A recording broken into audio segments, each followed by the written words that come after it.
बहुत ही प्यारे बच्चों, आज का विषय एकांकी भाग शिवाजी का सच्चा स्वरूप। पहला प्रश्न, शिवाजी कौन थे? उत्तर, शिवाजी एक प्रसिद्ध मराठा वीर थे। मोरोपंत कौन था? उत्तर, मोरोपंत एक पेशवा था। तीसरा प्रश्न, आवाजी सोनदेव कौन था? उत्तर, आवाजी सोनदेव शिवाजी का एक सेनापति था। अगला प्रश्न, शिवाजी का सच्चा स्वरूप को दर्शाती इस पाठ की घटना किस समय की है? भाव किस वर्ष की है? उत्तर, इस पाठ की घटना सन 1648 की संध्या की है, भाव शाम की है। फिर से सुन लीजिए, इस पाठ की घटना सन 1648 ईस्वी की संध्या की है। अगला प्रश्न, मोरोपंत शिवाजी को आकर क्या शुभ समाचार देता है? उत्तर, मोरोपंत शिवाजी को आकर यह शुभ समाचार देता है कि सेनापति आवाजी सोनदेव ने कल्याण प्रांत को जीत कर वहां का सारा खजाना लूट कर आ गए हैं। अगला प्रश्न, आवाजी सोनदेव ने शिवाजी को सबसे बड़े तोहफे के बारे में क्या बताया? उत्तर, आवाजी सोनदेव ने शिवाजी को बताया कि सबसे बड़े तोहफे के रूप में वह कल्याण सूबेदार अहमद की पुत्रवधू को बंद करके लाया है। अगला प्रश्न, शिवाजी की प्रसन्नता एकाएक लुप्त क्यों हो गई थी? उत्तर, अहमद की पुत्रवधू को सेनापति लेकर आया है, यह सुनकर शिवाजी की प्रसन्नता लुप्त हो गई। उन्होंने अपने सेनापति के कार्य पर लज्जा आ रही थी। अगला प्रश्न, शिवाजी ने सूबेदार की पुत्रवधू की सुरक्षा करते हुए उसे क्या आश्वासन दिया?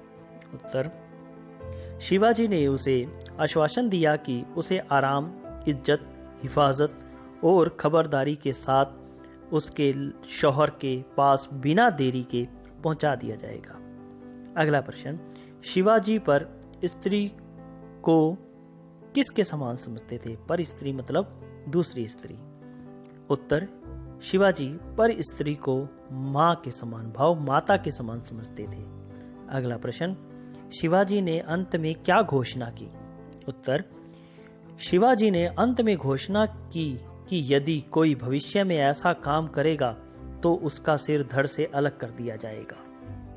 आगे है, 3-4 पंक्तियों में उत्तर दीजिए। शिवाजी ने अपने सेनापति की गलती पर सूबेदार की पुत्रवधू से किस प्रकार माफी मांगी? उत्तर, शिवाजी ने कहा कि मां शिवा अपने सेनापति की इस हरकत पर आपसे माफी मांगता है। आप एक मां के समान पूजनीय है। यदि मेरी मां आप जैसी सुंदर होती तो मैं भी सुंदर होता। मैं आपकी सुंदरता का हिंदू विधि से पूजन करना चाहता हूँ। अगला प्रश्न, शिवाजी ने अपना सेनापति को किस प्रकार डांट फटकार लगाई? उत्तर, शिवाजी ने सेनापति को फटकारते हुए कहा कि उसने ऐसा घृणित काम किया है जो शायद क्षमा नहीं किया जा सकता। तुम शिवा को नजदीक से जानते थे, फिर भी ऐसा दुस्साहस किया। शिवा ने आज तक किसी मस्जिद की दीवार में बाल के बराबर दरार नहीं आने दी, सदा कुरान का सम्मान किया है। अगला प्रश्न, शिवाजी किस तरह सच्चे स्वराज्य की स्थापना करना चाहते थे? उत्तर, शिवाजी ऐसे सच्चे स्वराज्य की स्थापना करना चाहते थे जहां सुख, शांति व भाईचारा हो, जहां पर स्त्री का भी मां के समान इज्जत हो, हिंदू मुस्लिम सभी धर्म समान हो, मंदिर मस्जिद दोनों का सम्मान हो, कोई भी आताई ना हो। अगला प्रश्न, शिवाजी शील अर्थात सच्चरित्र को जीवन का आवश्यक अंग क्यों मानते थे? उत्तर, शिवाजी शील अर्थात सच्चरित्र को जीवन का आवश्यक अंग इसलिए मानते थे क्योंकि शील जीवन का मूल आधार है। इसी से जीवन महान बनता है। यदि शिवा में शील नहीं तो सरदार और सेनापति में शील नहीं हो सकता है। बिना शील के हम लुटेरों, डाकुओं के समान है। इसके बिना जीवन में मृत्यु तथा विजय से अपराजय कहीं ज्यादा श्रेष्ठ है। आगे है, 6 से 7 पंक्तियों में उत्तर दें। 5 नंबर का ये प्रश्न आएगा और इम्पोर्टेंट है। शिवाजी का सच्चा स्वरूप, पाठ के आधार पर शिवाजी का चरित्र चित्रण। इनकी विशेषताएं इस प्रकार है। नंबर 1, वीर। शिवाजी एक प्रसिद्ध मराठा वीर थे। उनकी वीरता चारों तरफ बहुत प्रसिद्ध थी। उन्होंने अपनी वीरता के बल पर अनेक विदेशी आक्रमणकारियों से लोहा लिया और उन्हें खदेड़ दिया। नंबर 2, चरित्रवान। शिवाजी एक महान चरित्रवान राजा थे। उनकी शीलता बहुत प्रसिद्ध थी।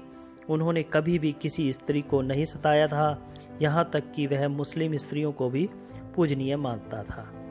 नंबर 3, नारी का सम्मान करने वाला। शिवाजी नारी का पूरा सम्मान करते थे। वह पर स्त्री को अपनी माँ के समान पूजते थे।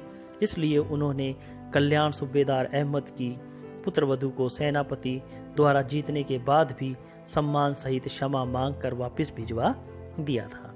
साहसी। शिवाजी एक साहसी वीर थे। उनमें साहस कूट कूट कर भरा था। इसी साहस के बल पर उन्होंने अनेक आतंकियों को मार भगाया था।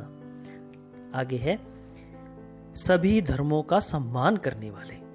शिवाजी सभी धर्मों का आदर करते थे। उनका मानना था कि सभी धर्म श्रेष्ठ और पूजनीय होते हैं। वे मुस्लिम धर्म का पूर्ण रूप से सम्मान करते थे और किसी भी स्थिति में उसका निरादर करने की सोचते भी नहीं थे। तो इस प्रकार शिवाजी का महान चरित्र हमारे सामने आता है। उसके बाद आते हैं अशुद्ध से शुद्ध। तो इनको आपने देख लेना है और ध्यान से कर लेने हैं। उसके बाद आते हैं मुहावरे। भ्रकुटी चढ़ाना, क्रोध आना। दुर्योधन को देखकर अर्जुन की भ्रकुटी चढ़ गई। दांतों के नीचे आना, क्रोध आना। दुश्मन को देखकर सिपाही का होंठ दांतों के नीचे आ गया। सिर पर चढ़ाना, सम्मान करना। प्रताप से सभी प्रेम करते हैं इसलिए वह सबके सिर चढ़ा रहता है। बाल बराबर दरार ना आने देना, जरा भी नुकसान ना होने देना। एक समान भाव रखना अथवा सम्मानता देना। शिवाजी ने कभी भी मस्जिदों में बाल बराबर दरार नहीं आने दी। तो इस पाठ को आपने सुंदर सुंदर अपनी कॉपी पर लिख लेना है और ध्यान से याद करना है। धन्यवाद दोस्तों।